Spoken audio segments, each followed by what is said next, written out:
Good morning बच्चों। अभी हम लोग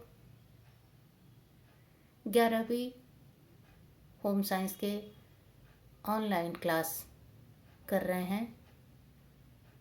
बच्चों, हम लोग यूनिट 2 का चैप्टर 3 शारीरिक विकास पढ़ रहे हैं। इसमें हमने पहले किशोरावस्था की विशेषता, उसके बाद किशोरावस्था में होने वाले शारीरिक परिवर्तन के बारे में पढ़ा। आज हम लोग किशोरावस्था में होने वाले शारीरिक परिवर्तनों का किशोरों पर क्या प्रभाव पड़ता है, उसके बारे में पढ़ेंगे। बच्चों, हम सभी जानते हैं कि किशोरावस्था तीव्र वृद्धि और विकास की अवस्था होती है।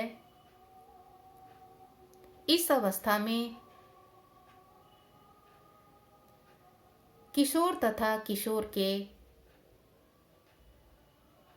शरीर के अंदर अंतःस्रावी ग्रंथियों तथा हार्मोन्स की सक्रियता बढ़ जाती है, जिसके कारण किशोर तथा किशोरी विभिन्न प्रकार के परिवर्तन महसूस करते हैं।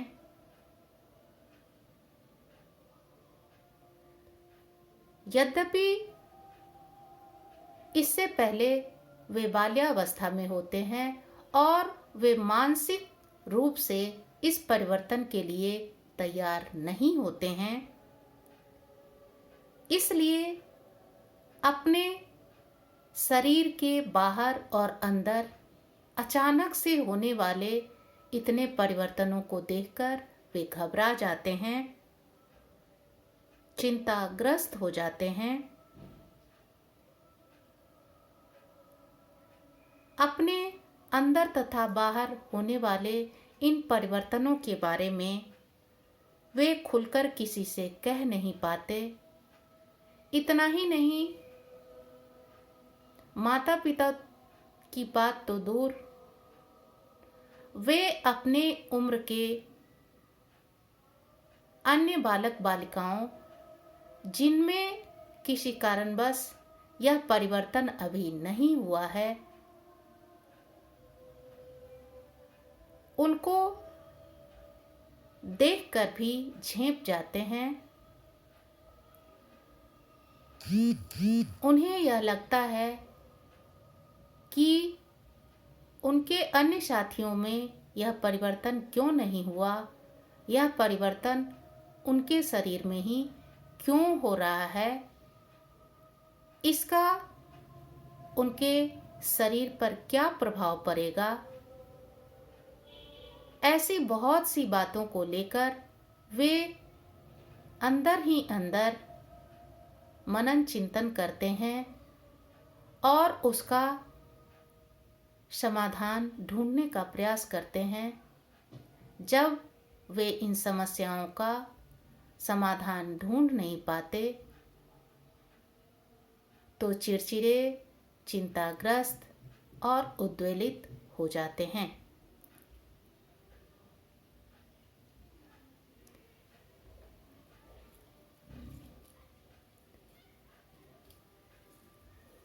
इन परिवर्तनों का बालकों के आत्मसंगठन पर विशेष प्रभाव पड़ता है। प्रारंभ में तो वे अपने बदले हुए स्वरूप को देखकर अटपटा महसूस करते हैं, किसी से मिलना जुलना नहीं चाहते हैं। अपने आप के प्रति उनका रवैया या जीवन के प्रति उनका रवैया नकारात्मक हो जाता है। लेकिन जैसे जैसे किशोरावस्था बढ़ती है, यह परिवर्तन पूर्ण हो जाता है और उनके अंदर आत्मचेतना यानी सेल्फ अवेयरनेस आ जाती है, उनके अंदर आत्मविश्वास यानी सेल्फ कॉन्फिडेंस आ जाता है। वे आत्मविश्वास से भर जाते हैं और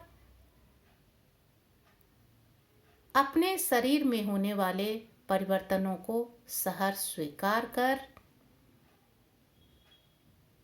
अपने भावी व्यक्तित्व के निर्माण में लग जाते हैं।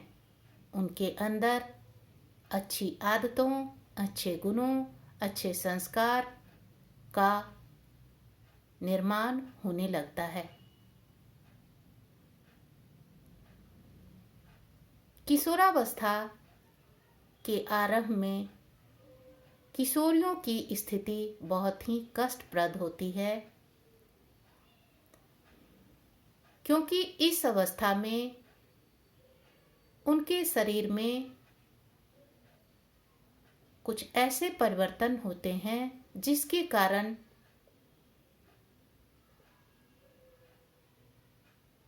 उन पर घर में भी पाबंदियां लगा दी जाती है।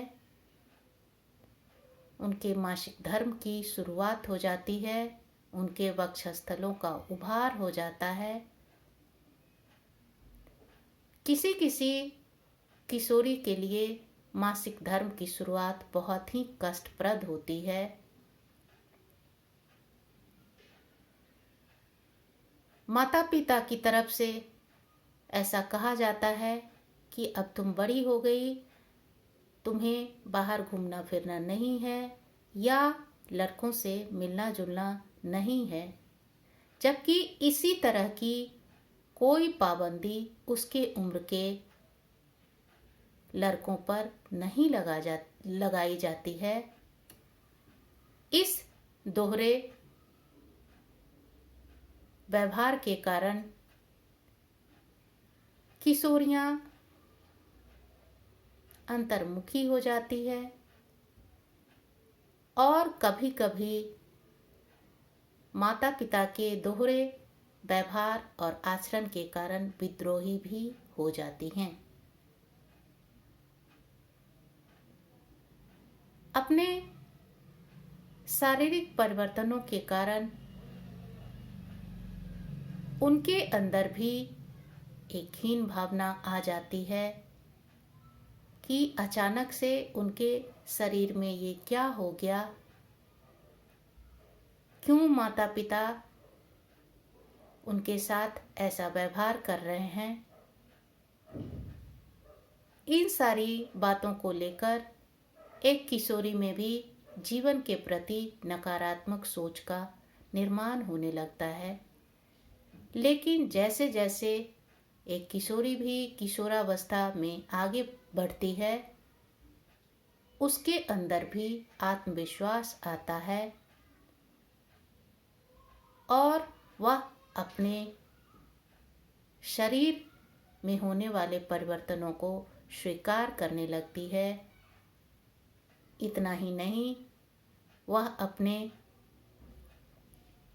भावी व्यक्तित्व के निर्माण में लग जाती है, अपने आप को और भी सुंदर और आकर्षक बनाने का प्रयास करती है।